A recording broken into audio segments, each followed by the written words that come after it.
Poglejmo, kaj se dogaja v svetu mobilnosti, v čem smo pretekli teden brskali po internetu. No, zdaj bi se moral odvijati salon motociklov v Milanu, pa se zaradi korone ne. Ampak vseeno lahko poročamo, da so motocikli začeli dobivati asistenčne sisteme.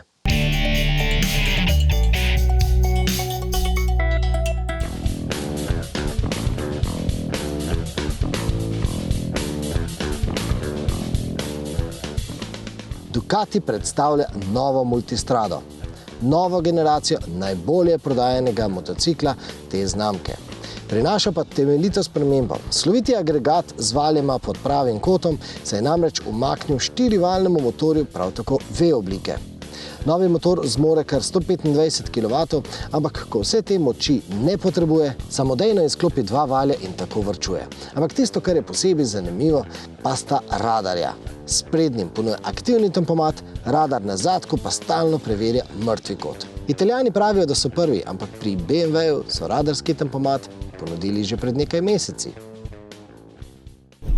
Francoski električni motocikl Vauxhall pa je drvel s hitrostjo kar 386 km/h in ekipa je samozavestna, da bi lahko šli že hitreje. Cilj je preseči 400 km/h. Posnetek, ko so z SSC Tuataru trveli prek 500 km/h, pa je vzbudil številne dvome. Ugotovili so namreč neskladje med podatki iz kamere in pa navigacijskih naprav. Hitri Kalifornijci so že napovedali, da bodo vožnje ponovili in tako ovrgli vse sume. Citroen toži znamko Polestar. Švedi imajo namreč v svojem logotipu 2 strešici, ravno tako kot Francozi iz Citroena. Ampak če ne bi omenili, mi sploh ne bi zaznali podobnosti. In podobno meni tudi francosko sodišče, ki se je ukvarjalo s tem primerom, je pa vseeno znamki Polestar prepovedalo prodajo teh avtomobilov na francoskem trgu s takšnim logotipom.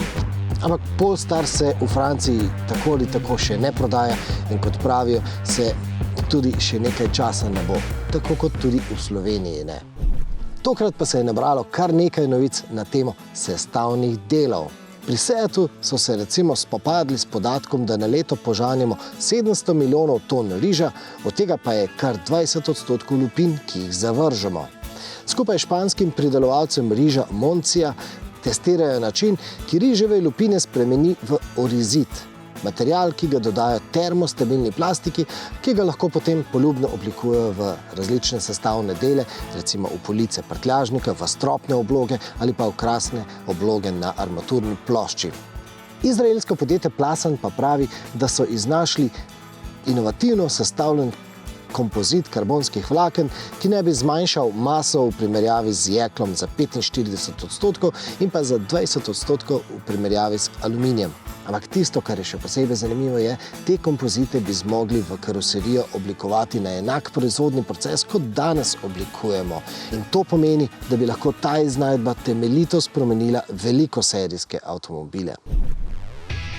Proizvodnjo baterij še vedno spremlja vrsto zelo težkih vprašanj, ob katerih se krešejo mnenja zagovornikov in podpornikov. A dejstvo je, da proizvodnja baterij postaja vse čistejša, saj moderne baterije zahtevajo vse manj kobalta, ki je drag in njegovo kopanje je sporno. Slovaki iz podjetja Inobat pa zdaj pravijo, da imajo rešitev, inteligentno baterijo, in ta naj bi občutno zmanjšala potrebo po kobaltu, hkrati pa naj bi njihova inteligentna baterija ponudila za 20% višjo gostoto. In če bo šlo vse tako, kot so si zamislili, bodo že leta 2023 avtomobilsko industrijo množično oskrbovali z baterijami z gostoto kar 350 Wh na kilogram. Da gre za velik in resen posel, po svoje govori tudi dejstvo, da so zaposlili nekdanjega prvega človeka Aston Martina, dr. Andyja Palmerja. No, nemški znanstveniki pa so našli način, ki bo v gorivnih celicah nadomestil zlato. To namreč obdaja posamezne plošče, med katerimi se odvija kemijski proces, ki potem da elektriko. In zlato naj bi nadomestila tanka plast ogljika. Na univerzi v ameriškem Delawareu pa so primerjali ogljični odtis, ki ga pušča rudarjenje z kovinami, ki jih potrebujemo za baterije. Ugotovili so, da bi lahko globoko morsko rudarjenje, torej na globinah med 4 in 6 km pod morsko gladino, do 75% znižalo izpuste. Namreč tam dol pod gladino so rude bolj bogate s potrebnimi kovinami, kopanje tudi ne uničuje flore, sproščeni ogljik pa ostane tam spodaj. Ampak nič kaj ne bomo eko, če bomo razvili samo visokoenergijske baterije, ne pa tudi vozila, ki bodo varčne in bodo tako za svoje delovanje potrebovala malo energije. Švedsko podjetje Delsbo Electric je ponovno izvedlo natečaj za vozilo, ki na kilometer porabi najmanj elektrike. No in letos so bili priča Eximusu 4. Porabi komaj 0,517 vatnih ur na osebo na kilometer. In seveda si ne znate predstavljati, kako zelo malo je to, zato so avtorji vozilca dali takšno zanimivo primerjavo. To bi pomenilo, da bi lahko en sam voznik s takšnim vozilcem s enim samim litrom bencina prevozil kar pol sveta. Ob takšni varčnosti so polnilnice povsem nepomembne, ampak ena največjih evropskih mrež hitrih polnilnic, takšnih, ki izključno zeleno pridobljeno elektriko polnijo z močjo kar 350 kWh, no ta mreža je pravkar dobila še enega partnerja.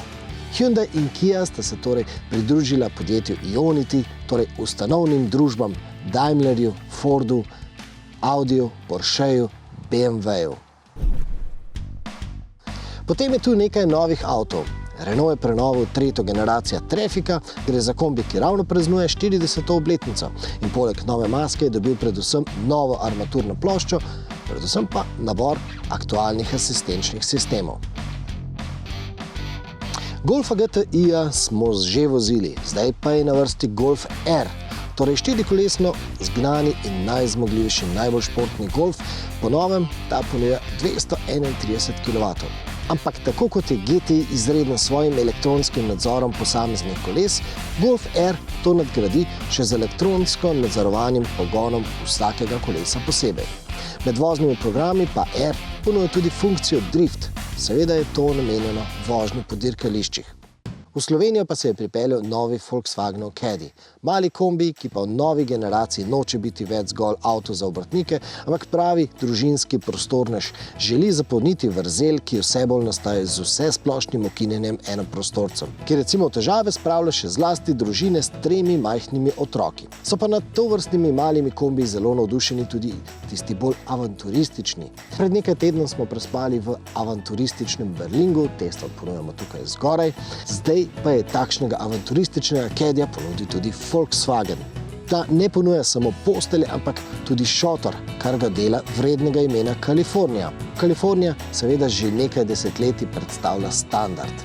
Mi smo se recimo z zadnjo Kalifornijo potepali po Novi Škotski, tukaj zgoraj vas vabimo k ogledu potopisa, ampak v Nemčiji ima Kalifornija konkurenco, ki sliši na ime Nugget. No, vi si pogledajte ta test, mi pa se medtem lotimo novic za prihodnjo sredo. Ampak še prej preverite, če ste že naročeni na naš kanal. Sicer kliknite na gumb naroči in pa zvonček poleg njega, tako boste redno obveščeni, kaj se dogaja v svetu avtomobilizma in mobilnosti nasploh. Se vidimo!